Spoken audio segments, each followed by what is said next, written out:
So I recently played through Pikmin 4 demo, and needless to say, I have a lot of mixed things to say. On the one hand, I'm extremely loving it. I'm loving everything about it, and I'm loving everything that they've come up with.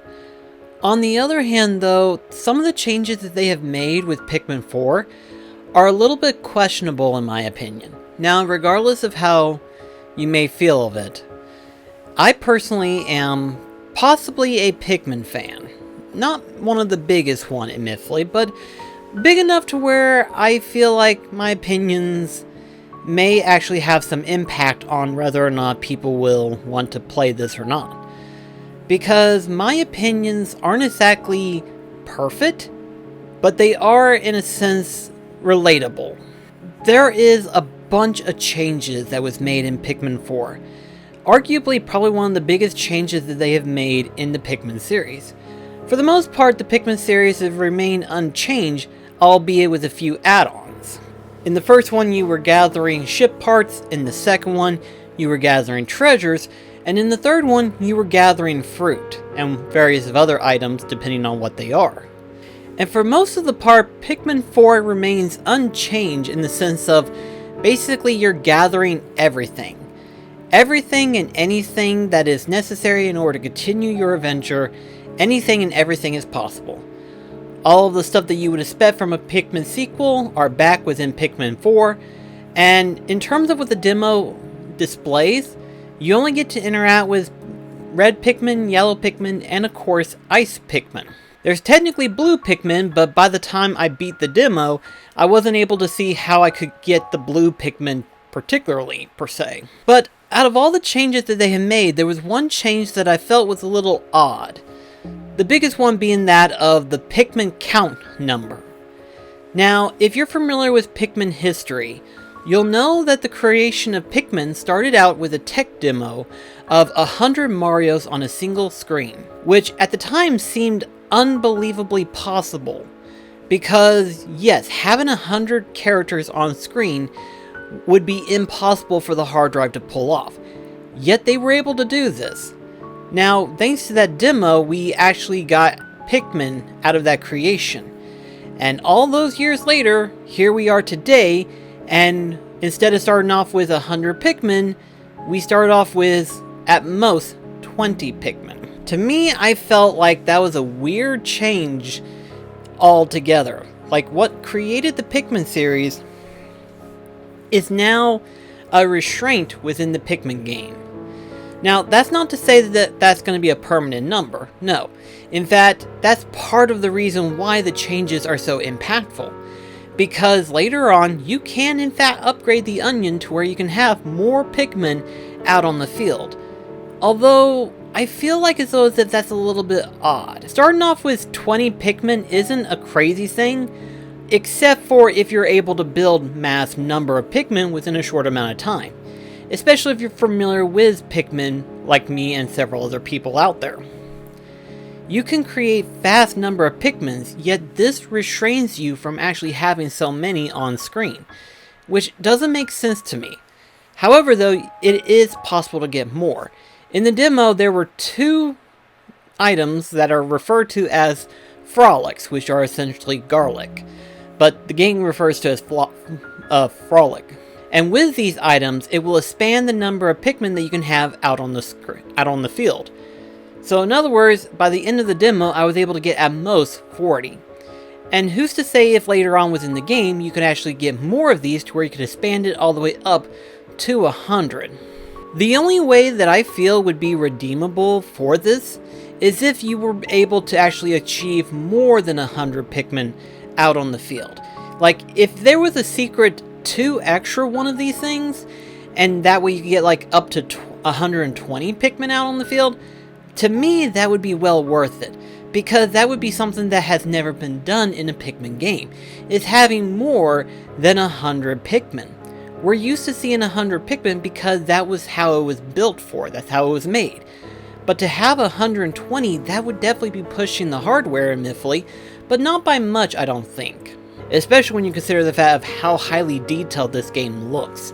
This game looks like as if this was meant to be made for an advanced system.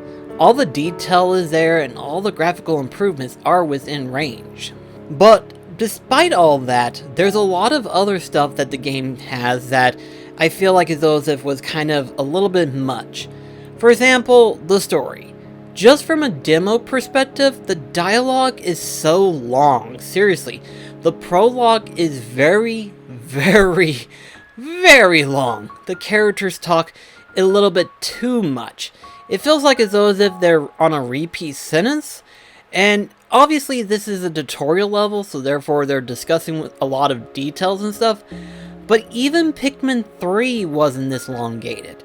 Pikmin 3 wasn't nearly as long with his tutorial intro, but with this one, the tutorial portion was way longer than it should.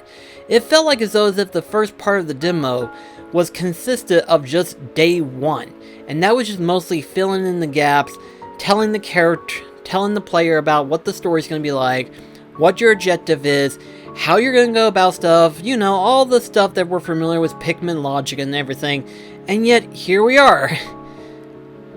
Just a freaking long dialogue cutscene or something like that. But that doesn't really deter from all the improvements that have been made with Pikmin 4.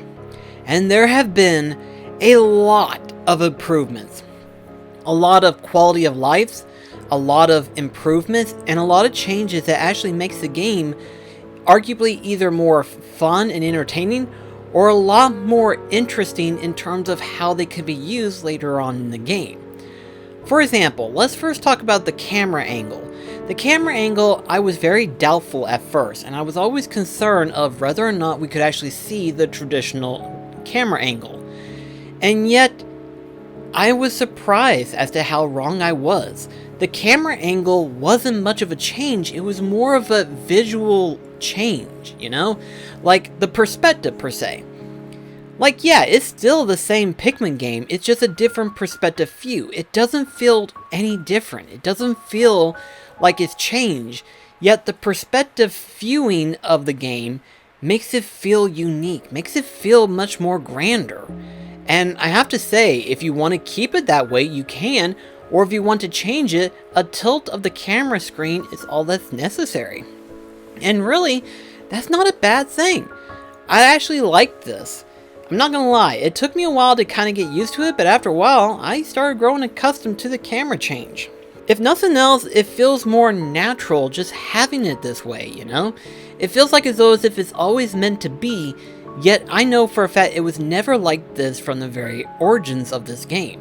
Now, of course, let's talk about the dog. Ochi, basically. The puppy-looking character. And, my gosh, I love this guy. I love Ochi. And ever since Pikmin 2, we've always had a second character in command. And in the third one, we had the opportunity to have up to 3 captains. This time, it looks like we're only going to have up to 2.